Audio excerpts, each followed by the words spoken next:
welcome back to my not so scary Halloween party.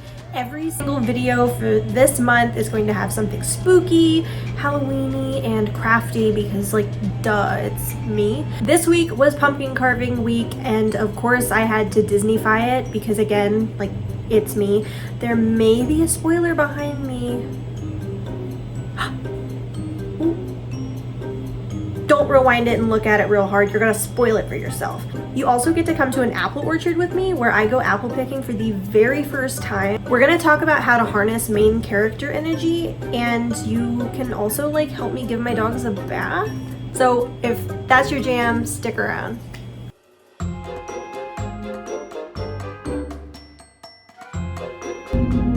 Where are we going? We're on the way to get supplies for our pumpkin carving slash painting slash real pumpkin slash fake pumpkin slash whatever the fuck we want. Spooky craft night. Yeah. So before we headed to the craft store, we needed to fuel up. And there's something about being around friends and family that just makes you want food, like good comfort food. Y'all, look at these shells. I have not had carbs in not sure how long. But they were definitely worth it. So we went by the Cub grocery store so Greta could get her real pumpkin that she likes to carve. And then we went to Michael's. We got some of the carvable foam pumpkins. We got some paint, some brushes. I finally found a hot knife. After about an hour of running around, we were finally ready to start crafting. All right, y'all. This is the start of something beautiful. One little pumpkin.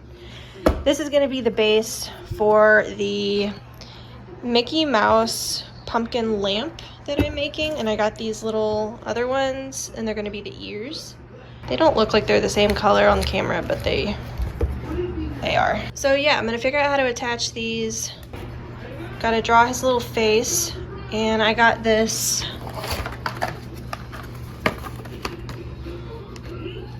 clean cut thing. It's like a hot knife. You literally plug it in, it heats up, and you're able to just cut smoothly through foam. So we'll see.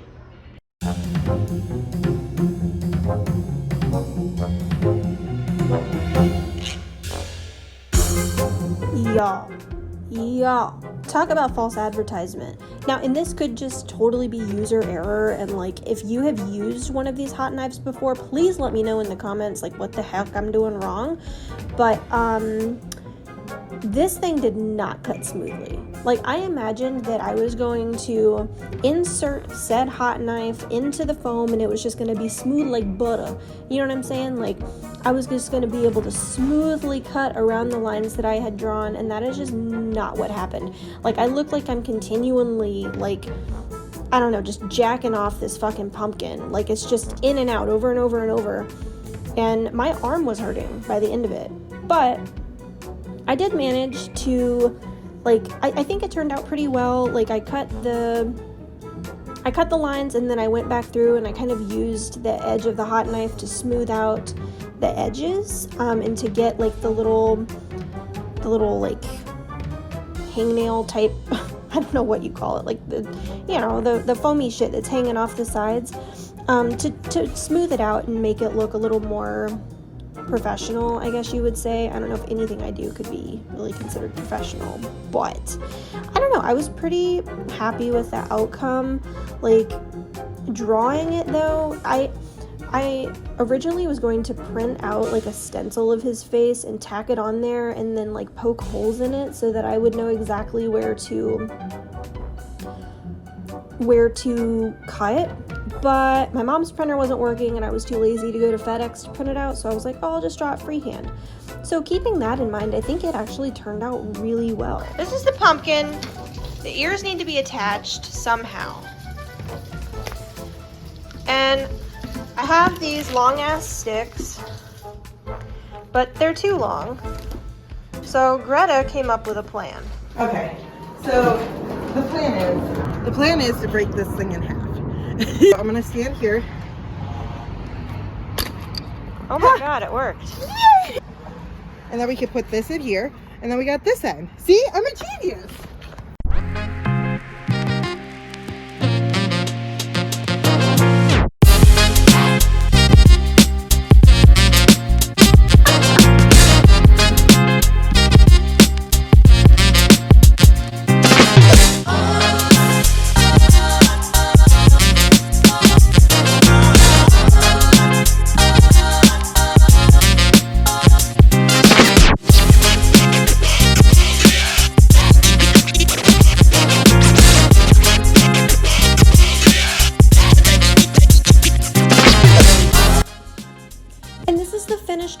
accept. You guys, I am absolutely in love with him.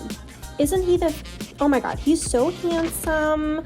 Like, I'm just really impressed with myself. Okay, I'm gonna toot my own horn here. I'm proud of it. And the awesome thing is that this is made out of foam, so I can keep it forever, and it will be my baby forever. But see, what the plan is, I'm gonna get one of those bulbs, and I'm going to rig it up so that it's an actual lamp. This is my mom's pumpkin. How fucking cute is this? She did this all freehand. Like, it just really impresses me. My sister Liz ended up just kind of winging it. Like, she's not a planner whatsoever. I'm the planner of the family. Oh, I don't know what I'm gonna do. I'm just gonna, like, put some paint on it, and we'll see how it goes. So we said peace out to the mess. We're gonna deal with that shit tomorrow, and decided, okay, after all that, we need to go out and have some drinks. So my sister Liz is not a big nightlife person, so she took the pups, and me, my mom, and Greta decided that we were going to head. All right, we just got done with our pumpkin crafts. It's about 10:30. We decided we're gonna head downtown to the up-down? Yes. Up-down. Up-down. Like Up-down. Up and down. Up-down. I don't know, but I'm gonna get some drinks down up in me. Yo, this place was jam fucking packed. I mean, granted, this was like a Friday night, so it makes sense, but I mean, I couldn't even hardly walk through the place. There were so many people, so I definitely want to go like on a weekday. Anyway, I want to go on a weekday so that I can actually play the games, but literally each game in there is 25 cents each time to play. It's a fucking steal, and it's really cute. Like, they had Super Mario Brothers, they had Frogger, they had like these huge projectors that were playing like Super Mario Kart and shit, and of course you can't get to it because there's too many people, but like $4 slices of pizza, cheap beer. It's just a really super cool place. I took my turn sucking a skee ball. Of course, they had Dance Dance Revolution, which, if y'all don't know, is my fucking kryptonite. Like, I absolutely love Dance Dance Revolution. It's a total homage to my childhood, because that was, like, the majority of my teenage years. I got so good at that shit. So we tried our hand at it, and for some reason, one side was beginner, and the other side was extreme. So anyway, we got sick of that place, so we decided to go to this other place called the CC Club. This was our first time here too, and it was also really packed, but the cool thing about this place is you can sit down, which is my jam. I got real hungry. I got tots and a burger, and that shit fucking slapped. So Greta stayed the night that night, and the next morning we got up and we decided to go for a walk, and we passed by this farmer's market where Greta got these super fucking cute pumpkin earrings. We got some coffee, you know, it was such a beautiful day outside. Okay, this is day 2, Not So Scary Halloween Party 2022, pumpkin carving / painting episode edition, number, volume. I played my Halloween music last night and Greta said no more, so no, Taylor Swift it is. So today what I'm doing is I'm going to attempt the poison apple from Snow White, and I'm also going to turn it into like a candied pumpkin situation. So this is like the inspiration I'm going for, and yeah, we'll see how it goes. So again, with this project, I just completely freehanded it, and since I'm a perfectionist, that took me like 30 minutes just in itself. So I drew it all out, and then I went back in with my handy dandy trusty hot knife, and I cut out the eyes, the nose, and then I thought it would be really cool to cut out like around the dripping situation we got going there, because I thought it would look really cool like if the light from the inside is like shining through and like outlining the dripping. So the weird thing about these foam pumpkins, and again, if I'm just doing it wrong, please let me know down below so that I can fix it next time, but paint just didn't really stick to them well. So my mom was kind of the genius here, and she figured out that if you paint over it with marker and you let that sit for a minute, that if you paint over the marker, it turns out perfect. So that's what I did.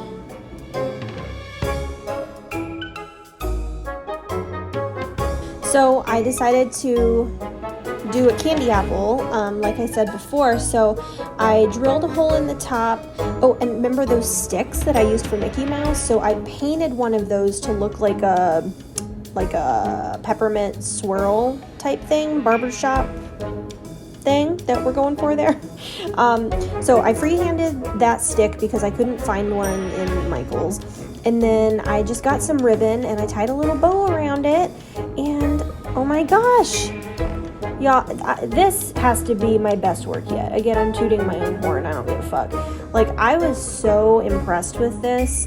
And I just love it because in my youth, I would go on Pinterest and I would try all these DIYs and they would just turn out looking like absolute garbage. So I don't know if it's just that I'm like an adult or whatever now, but my shit's actually turning out and it's just awesome. Okay. Like, you know, you see those people out there who's like, they can do anything crafty. And I just never thought that I would hold a candle to that. But look at this. If I can do it, you can do it. That's what I'm trying to say here. If I can do it, you can do it. And I mean, is it perfect? No, of course not. But I mean, it still looks pretty damn cool. And I can't wait to, I'm going to string up a light bulb in this one too and turn it into a lamp. And I'm just going to have it somewhere like in my living room so I can get compliments on it all the time. So Greta went home and then me and my mom decided we were going to end the night with watching It's Haunted Mansion. It's on Disney Plus. Y'all go watch it. I didn't know that it was out. It came out last year and it's so fucking cute.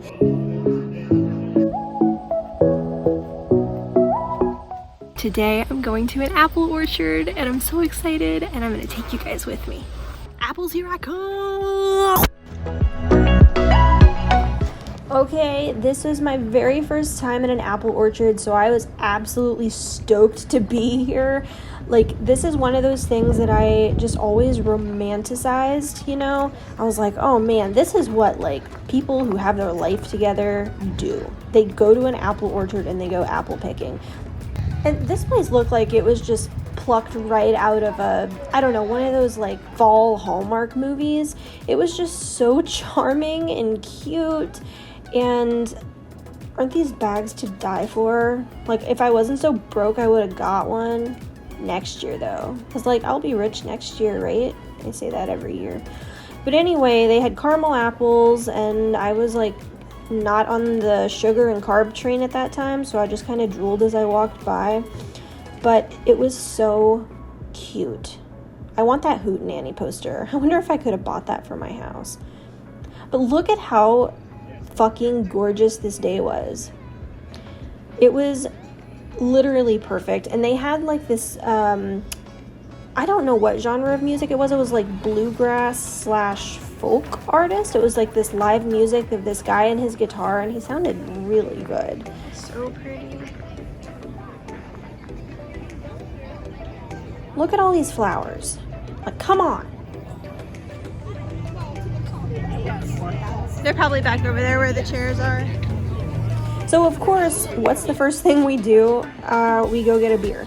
So they had like tons of apple flavored beer, which was so cool. And also, and like, I'm not talking about cider. Like, they also had cider, but they had actual like apple infused beer. So of course that's what I got.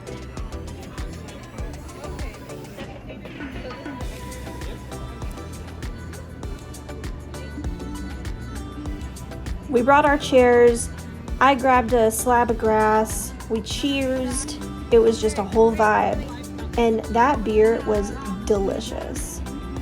I think it was something really clever, like Fat Blossom. What was it? Fat Blossom Girls is the name of the beer. So I don't know if you can buy it online, but it was delicious. They were selling it in there for like, gosh, what was it, like $16 for a 6-pack or a 4-pack of it. It was kind of wild. So one of the things that really drew me into this particular apple orchard was the fact that they had tractor rides, and I'm all about a ride, like a hay ride, a sleigh ride, tractor ride. I don't give a fuck, I'm gonna ride it. So this one was super cute. I will say it was bumpy as fuck. I was like going the whole time, but it was gorgeous. So still totally worth it. So this was the whole part that we've been waiting for, right, is the actual apple picking. It was so gorgeous. I know I keep saying that, but oh my gosh, like, look at this. Imagine being here, okay? And the first time I plucked an apple off a tree, I don't know if I've ever seen an apple on a tree. Like, that's how much of a city girl I am. Like, I was mesmerized by the fact that I could just pluck a fruit off a tree. Y'all, that's wild. That's crazy. Look at me. Look, I'm doing it again. What? Oh, I'm sorry. Oh, and that's where the worker told me that I actually was not supposed to be picking those apples. So I just kind of like threw it in my bag and then we kept going. Apparently those weren't ready yet, but whoops. I picked a whole bag of apples, y'all. And then I ended up actually going back home and baking a keto low carb. Oh, there it is, Fat Blossom Girls. Baking a keto, like no sugar, no carb apple crisp. I didn't tape it, but it was really good. So if you guys are interested in that, definitely let me know down below and I can like include that in one of the later fall videos. But it was delicious.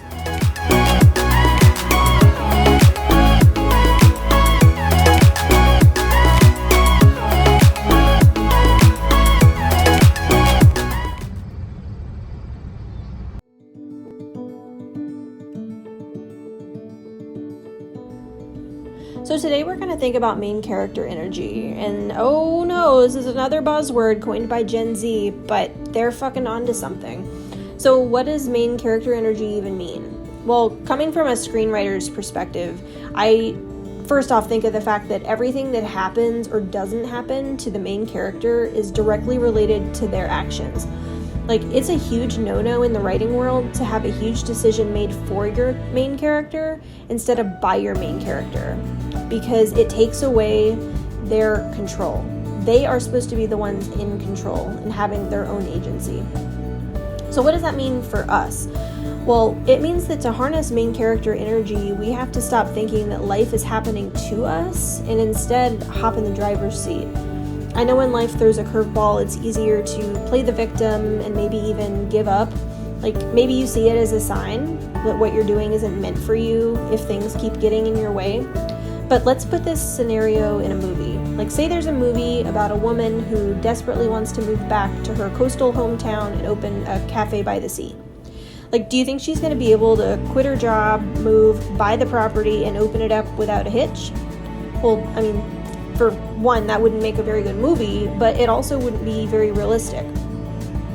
So in this scenario, she's got a toxic city slicker boyfriend who gives her the ultimatum: either stay with him or move and go for her dreams. Of course, she's afraid of being alone, like many of us are. So should she just stay with him and spend her life dreaming? No. So she breaks up with him and moves out. But then the building that she wants to buy when she gets to the coast is too expensive. Does she say fuck it and turn around? No. She goes to every bank until she can get a loan. So she gets the loan, she buys it, but a hurricane hits and it's completely destroyed. What does she do now? And what would you do if you were her? Like, cut your losses and move back with your bullshit boyfriend? No. She finds another better building that comes with a ruggedly cute handyman who shows her what true love is. Can you tell how much Hallmark I watch? So they open the seaside cafe together and she lives out her days brewing espresso with the warm, salty wind in her hair. Like, you get the point. So that's the first component of main character energy, is taking control of your life. The second is owning and accepting your flaws and quirks. Writing a lovable main character means giving them relatable traits.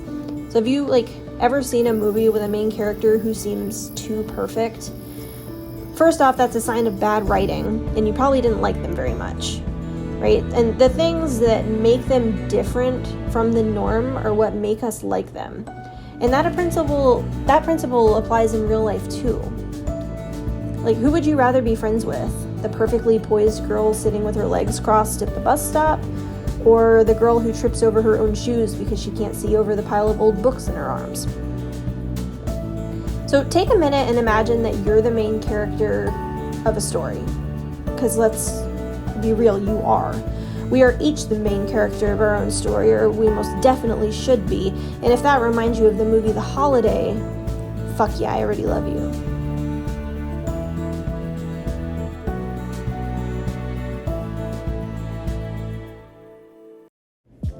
So this was an art print that I showed in one of my other videos. It's one that I made for my sister when I sent her some tea. I wanted her to be able to charm her own tea. And if you're into spirituality, then, you get it. You can charm your tea with intention by saying like a certain incantation before you drink it. I mean, you can pretty much charm anything. Whether you're into spirituality or not, it's still kind of a psychological thing that if you state your intention, like it's more likely to happen. Like your brain is more likely to take charge and make that intention happen. But today I am taking that and I'm going to make a new one about charming your coffee. So, and the goal is I'm going to put it up on Etsy, and I'm going to post it as a digital download so that people can go and if they like it, they can pay for it, and then they can just download the file digitally right after they pay for it, and then they can go and print it out. And I'm doing this in Canva. It is one of the best programs that I have found for digital art. Like, it's just incredible. There is a free version, but I thought it was worth it to pay, I don't know, I think it's like $12.99 a month or something like that. And it's worth it, like, not a sponsor, right? But it's just worth it because I use it for so many things.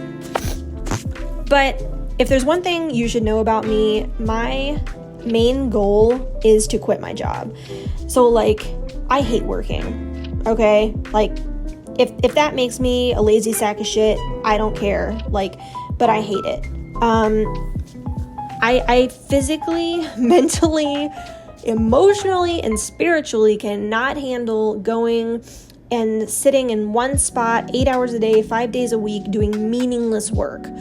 And yeah, it's important because I'm getting paid, but it makes me want to claw my eyes out. So my goal is to get to a point where I can build enough passive income to be able to quit the 9-to-5 and just completely ditch that shit. So I am just coming up with lots of different ways to create a steady stream of income that doesn't necessarily need my time, or it's not linked to my time. Because that's another thing that bothers me about the workforce is you're getting paid for however much time you're putting in, and that just, realistically, it puts a cap on how much you can make. I mean, obviously you can be a really good worker and you can get promoted, and so you can make more an hour, but there is something really compelling about creating a product and putting it up there, putting it out into the world, and being able to make money on it while you're sleeping. Like, I am all about it. So you're gonna see me try a lot of different ways to create this passive income, and this is just one of the ways that I'm doing it. And obviously I'm going to be using my creativity just because, for one thing, I really genuinely enjoy creating, and if I can make money off doing something that I enjoy, then I mean that's the dream, right? And doing this shit, I literally will go into a flow state. Like, I'll be doing this and then hours will go by and I'm like, oh shit, I haven't eaten, I haven't peed, like, I'm just doing this. And that's a magical place to be in. But I have already put a few things on Etsy. I can put the link for my Etsy shop in the description if you guys are interested. Like, I'm not trying to promote it, but just for educational purposes, if you want to go and kind of see the things that I already have up, if this is something that you're interested in starting as well, let me know down below, and I can definitely make more videos kind of, you know, giving inspiration and giving different tips and things on how to create your own Etsy shop or any sort of e-commerce website. I've done a fair bit of research on it, and Etsy is a really good place to start. It's not necessarily where you want to be in the long run, maybe, just because there are, you know, all these different kinds of fees and things, but it's a really good place to start. And then, you know, once you get to a point where you're really good at marketing yourself and getting your name out there, and you can drive traffic to your specific website that you have linked up, you know, compatible for e-commerce, which basically just means that they can go to your website and you can have your products for sale on there, and they can pay directly through your website. That's ideal, because then, you know, there aren't a lot of fees being taken out, you know, and you're getting all of the money, which you should, right? So this is also a really cool thing. Like, I mean, you're seeing what I'm doing here. This is all text and graphics from Canva that they provide, and you're more than welcome to use it for commercial purposes. So, like, all of these little graphics you see on here, I didn't draw those. Like, they're there for us to use. So you don't necessarily have to be able to draw to do this. And that's what's magical. I mean, I do really enjoy drawing, and I do have, or just digital art in general.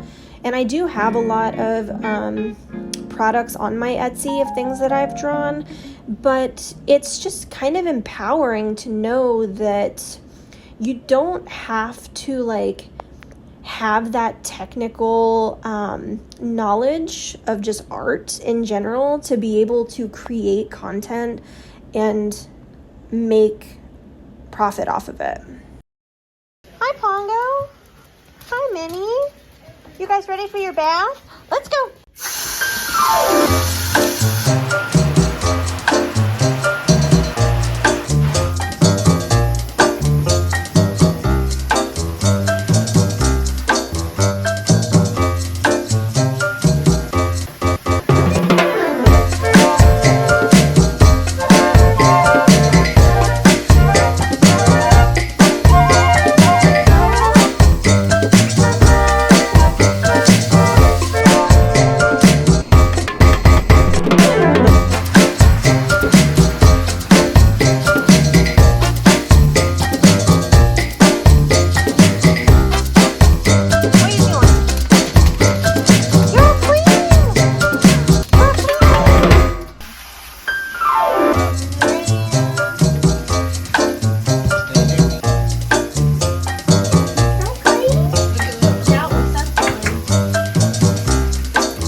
Otter, it's your turn.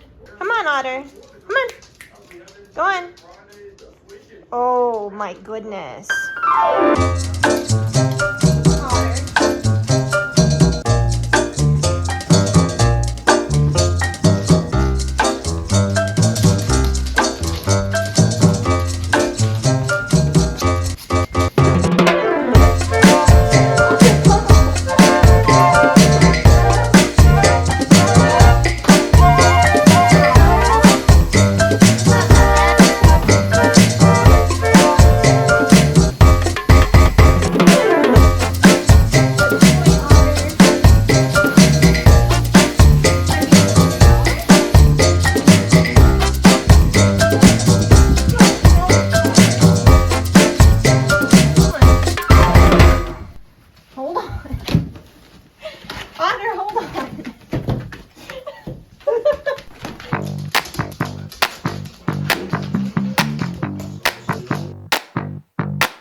Alright. Thank you guys so much for making it to the end of this video. You have no idea how much it means to me that you watch these videos. 3 out of 4 dogs in the house got their bath today. The 4th one, Joey, we're gonna let the professionals handle that one. But I'm about to go take my own bath, and I'm gonna turn in for the night. But I will see you guys